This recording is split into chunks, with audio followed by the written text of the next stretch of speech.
Okay, so that covered off the process around new client acquisition. So break down those steps.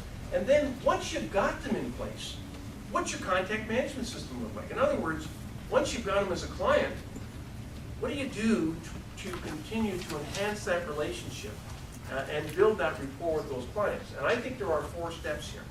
The first step is segmentation. Now, one of the things, we've done a fair amount of work with the Sun Life group of people, and I noticed that a lot of Sun Life advisors have segmented their clients based upon the core value. Would that kind of fit your description? How many of you have a client who has a lot of core value, but you hate meeting with? Yeah. That was what we found too, is that, yeah, they had a lot of core value, but there wasn't real potential in terms of doing business. It didn't, in fact, they take us off our game plan. They didn't view us as their financial coach. We weren't maybe the only solo advisors.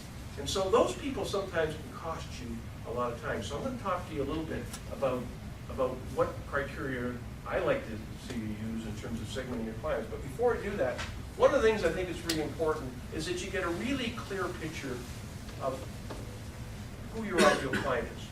Now, I have a cottage up on Georgian Bay, up by Perry Cell. That's actually how I met Kevin. And I like to fish. Well, we used to have salmon on our side of the bay. We don't have them anymore, so now but we still have lake trout.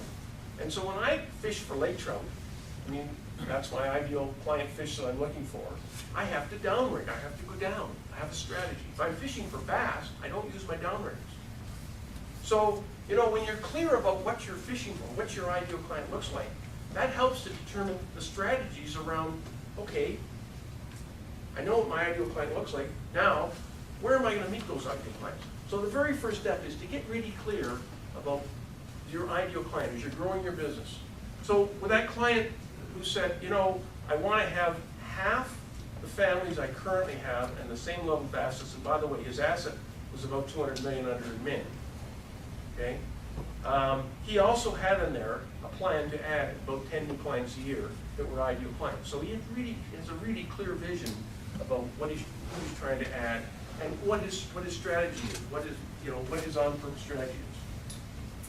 So when we help our clients, and I got to say, most of our $1 million clients we've worked with on the contact management system, and here's the strategy that seems to work for us.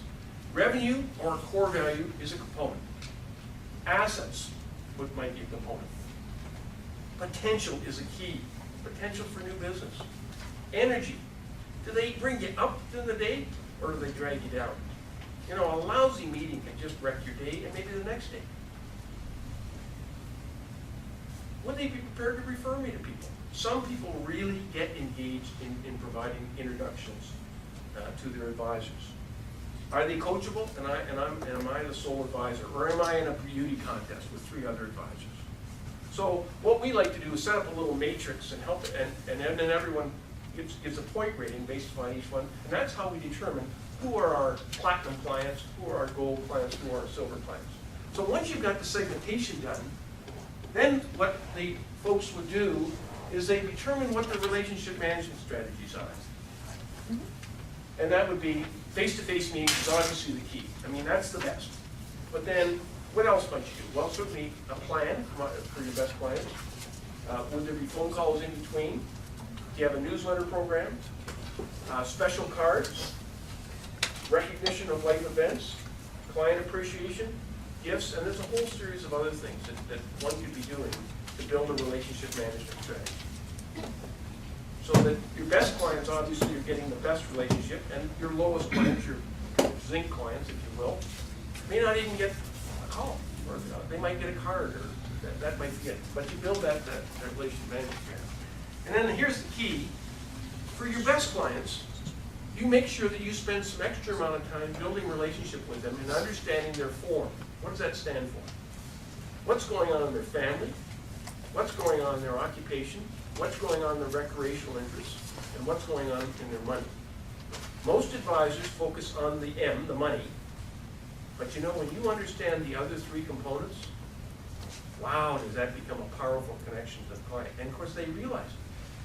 Now, interestingly enough, when you really work on a client's form, you will be amazed at how much you know about them and around people that might benefit from the kind of work that you're providing. And you can certainly plant those seeds in terms of powerful introductions. Now, to run a proper contact management system, the process that says not you. And in every one of the $1 million practices that we deal with, there is a champion other than the advisor that drives it. Anytime an advisor tries to drive this, it never works. And so, if this is something that would be important to your business, I would encourage you to identify someone on your team that's going to be the champion of this and is going to drive this. And then, of course, technology is the last part. So I quite often will ask a client, okay, do you have a contact management system? They say, yes, I have Goldmine. I think yours is CDS, right? Yeah, CDS, okay. So that's the technology. That's the last step. Yeah, you got to have technology to make it all run. But it's those 4 steps. And those people that have those $1 million businesses, I can tell you, every one of them, without a doubt, have a very strong contact management system. So once you're in the fold as a client, you feel like, as a client, you feel like, I must be the only client that this advisor has, and yet they realize that's not possible. You can't run a successful business doing that. But it has a very high-touch feel to it, and it creates a very interesting opportunity, which I'll discuss in a few minutes. Then the next step here is those $1 million businesses, without a doubt, all have great staff. Now, it all starts with hiring. How many of you have taken an HR course? Oh, good. Good. Okay, 3 or 4 of you. Okay. There isn't much training in this whole area of hiring, is it? And so this is a skill set unto itself. I was great, you've got a job description. That's the very first step in terms of making a hire, doing a job description. But there is a process. And at the Personal Coach, we've actually built a financial services process for helping people hire, develop, and grow staff. So that what you want, and I used to have a philosophy, and I still have a philosophy. If I can get people that are smarter and better around me, you know what? I just look really smart and bright myself. And so my whole issue is how do I get great people around me? And we're fortunate enough to have Kelly join us in July of this year, and she just all of a sudden made a huge difference in our business because she's bright and she really gets it. She's really partnered in with us.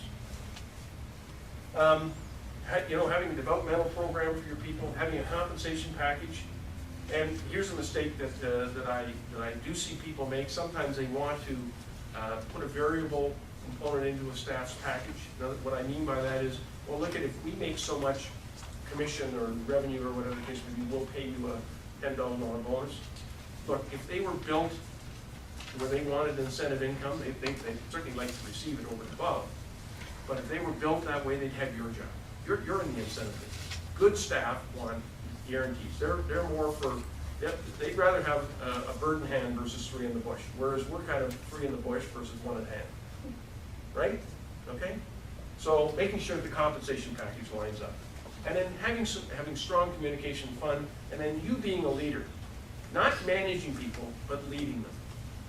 And there again is another course that's very worthwhile. And when I look at those $1 million businesses, by golly, those advisors are all strong leaders. Or where they don't want to play that role, and some of them don't, they have strong operations managers. And so there are, on occasions, advisors who will say, you know what, I'm not very good at that, so I'm going to find someone that's even going to provide better leadership than even I can provide. Now that may be, it's probably beyond the context of this room, and we'll need spending more time on.